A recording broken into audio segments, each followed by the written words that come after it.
السلام علیکم ورحمۃ اللہ وبرکاتہ۔ شب جمعہ کی نسبت میں سیرت نبوی صلی اللہ علیہ وسلم کی کچھ باتیں درود شریف کے حوالے سے آج آپ کے گوش گزار کرنی تھیں کہ نبی کریم صلی اللہ علیہ وسلم کا فرمان تابناک ہے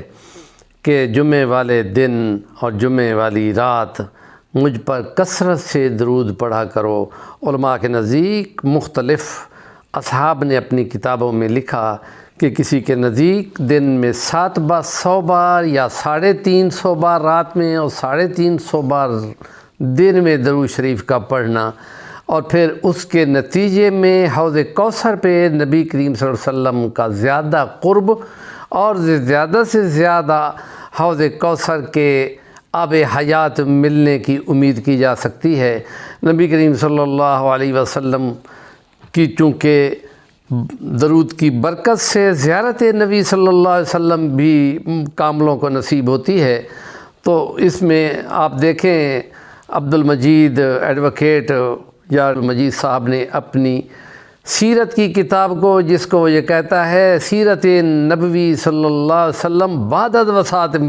سیرت نبوی صلی اللہ علیہ وسلم بعد از وفات نبی صلی اللہ علیہ وسلم، اور اس میں نبی پاک صلی اللہ علیہ وسلم کے مختلف علماء اور اشخاص کو جو خوابوں میں زیارتیں ہوئی تھیں ان کی وہ کلیکشن پر مبنی ہے، اور اس میں حیران کن طور پہ وہ 4 یا 5 جلدیں ہیں جن میں انہوں نے اس کو بیان کیا ہے۔ ہمارے بزرگ حضرت حسین علی الوانی رحمۃ اللہ علیہ کے 7-8 خواب ہیں، ان میں سے 2 کا تذکرہ اس نے بھی کیا ہے کہ مولوی حسین علی فرماتے ہیں کہ حضرت نبی اکرم صلی اللہ علیہ وسلم چلتے ہوئے جا رہے ہیں، نبی کریم صلی اللہ علیہ وسلم وہاں تھوڑے لڑکھڑانے لگے تو میں نے ان کو سنبھال لیا، اور مجھ کو تعبیر دی گئی کہ آپ کے دین متین میں جو کچھ جاہلانہ مشرکانہ رسوم آئیں گی ان کو تم صاف کرو گے، اور دوسری ایک میں جو کہ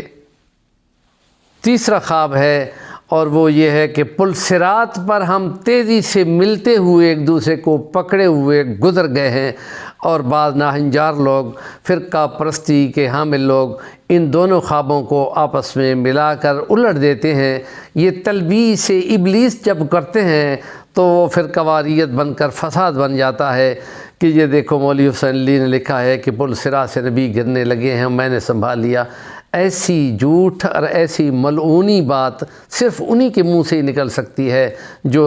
اہل باطل ہوتے ہیں، اور یہ حضرت فرماتے ہیں کہ یہ خواب ایسے ہوتے ہیں کہ جو نبی کریم نے فرمایا کہ نبوت کا 46واں حصہ ہے وہ قیامت تک باقی رہے گا، باقی میری نبوت کا چیپٹر مکمل ہو چکا ہے، کیونکہ میں سب سے آخر پہ آیا ہوں، اور جو میں عاقب ہوں، اور عاقب وہ ہوتا ہے کہ جو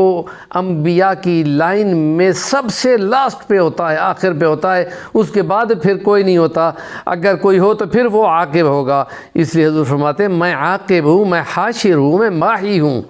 میں نے شرک کو ختم کیا ہے، محو کیا ہے، ڈیلیٹ کیا ہے، اور میں حاشر ہوں، میرے بعد حشر نشر ہے، میرے بعد تو قیامت ہے، میں تو شام ہو رہی ہے، میں بالکل آخر پہ آیا ہوں، تھوڑا سا ٹائم ہے، اجر زیادہ دیے گئے ہیں۔ تو اس لیے یہ 46واں حصہ خوابوں کا وہ موجود ہے، اور اس کے لیے ہم یہ کہتے ہیں کہ علماء کے نزدیک ایک درود شریف ایسا ہے کہ جو رات کو سوتے ہوئے پڑھنے پہ وہ امید رکھی جاتی ہے کہ اس پہ مسلسل پڑھنے پہ اللہ پاک کی طرف سے عنایت ہوتی ہے، اور نبی اکرم صلی اللہ علیہ وسلم کی زیارت مبارکہ نصیب ہو سکتی ہے۔ اور اس کے لیے وہ یہ کہتے ہیں کہ 4 باتیں اس درود میں ہیں، اور وہ ذرا سیکھ لیں، سمجھ لیں، اور اللہم صلی وسلم وبارک علی روح سیدنا محمد فی الارواح،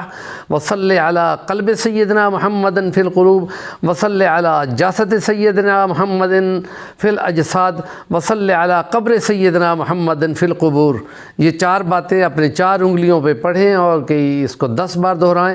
اور امید رکھیں کہ جمعہ کی راتوں میں اگر آپ مسلسل نیکی کرتے رہتے ہیں، کسی کی غیبتیں نہیں کرتے اور برائیوں کے خوگر بھی نہیں ہیں، تو اس کے لیے درود شریف کی برکت کا یہ تقاضا ہوتا ہے کہ ان گناہوں سے بھی بچا جائے۔ اس کو سنیں، اس پہ کمنٹ دیں، اور آگے فارورڈ بھی کریں، اور لال بٹن بیل آئیکن کا وہ دبا دیں تاکہ نئی ویڈیو آپ کو ملتی رہے۔